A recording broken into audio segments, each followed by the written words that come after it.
Allez, on se retrouve pour la démo et pour ce tour on va avoir besoin d'un jeu de cartes, de 52 cartes différentes, entièrement mélangées. Et avant de commencer, je vais vous montrer deux cartes très spéciales. Hein. Je vais les mettre juste ici en évidence. C'est des cartes qui vont m'aider pour la suite du tour, vous allez voir. Donc regardez bien, on va les prendre, les placer donc face en l'air, dans le jeu face en bas, donc aux extrémités à peu près, comme ceci. Voilà, si j'arrive à les rentrer, une et deux à peu près ici, voilà, comme ceci. On égalise le tout, donc les cartes sont vraiment aux extrémités. Et là, normalement, on demande au spectateur de couper le jeu. Alors, entre les deux cartes, c'est important, hein, vraiment entre les deux. Donc, je vais le faire pour lui, imaginons comme ceci. Donc là, c'est moi qui l'ai fait, mais normalement, c'est le spectateur qui coupe le jeu. Hein, c'est pas à moi de le faire, hein, d'accord? Là, on va prendre la carte où il a coupé, la mettre de côté et bien voir que nos deux cartes n'ont pas bougé, une ici, on va les sortir et regardez bien. Je vous ai dit en début de tour que ces deux cartes vont nous servir car elles sont très spéciales. En réalité, elles vont nous aider à retrouver la carte que le spectateur a choisie.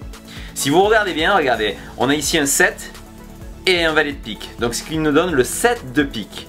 Ça serait fort hein, que la carte choisie, ça soit le 7 de pique. Ah non.